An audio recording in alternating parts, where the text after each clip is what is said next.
Avant que la vidéo commence, je t'invite à prendre du popcorn, te coucher dans ton canapé et là, t'es prêt mon pote pour regarder toute ma vidéo.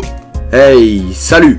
Wouh! Aujourd'hui, on va voir un sujet pas très cool. Mais bon, on s'en bat les couilles, les 5 pires prisons au monde. La prison de Zabaneta. Elle se situe au Venezuela et c'est l'un des centres correctionnels les plus brutaux d'Amérique du Sud. C'est pourquoi beaucoup de détenus veulent vite en sortir quand ils y sont envoyés. La prison ADX Florence Supermax. Cette prison est connue pour abriter de dangereux criminels des États-Unis. Elle se situe dans le comté de Fairmont du Colorado. Actuellement, la prison compte 439 détenus, mais détient la plus haute sécurité dans tout le pays. Déjà, de nombreux détenus s'y sont suicidés pour cause d'isolement.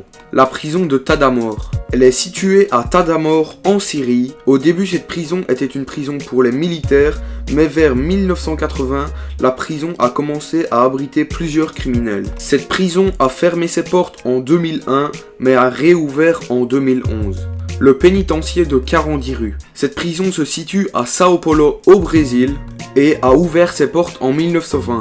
Mais c'est que en 1956 qu'elle a accueilli ses premiers prisonniers. Elle a malheureusement fermé ses portes en 1992 pour cause d'une émeute dans la prison qui a causé la mort de 111 détenus. Outre les bagarres et les isolements de cette prison, elle a aussi été victime du sida pour plus de 8000 prisonniers. La prison centrale de Bang Kawang. Elle se situe dans la province de Nonthaburi en Thaïlande et cette prison est considérée comme la plus extrême d'Orient. Et elle abrite de nombreux prisonniers étrangers et aussi de nombreux prisonniers qui attendent à se faire exécuter. Donc voilà, cette vidéo est maintenant terminée. Donc aujourd'hui on a traité un sujet assez glauque.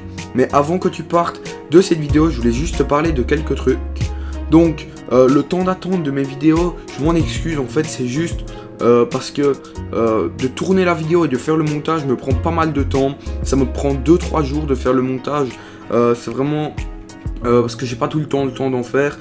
Donc, ça prend quelques temps. Donc voilà, cette vidéo est maintenant terminée. Si t'as aimé, mets un gros like. Si tu veux t'abonner, abonne-toi, ça me fait vraiment plaisir.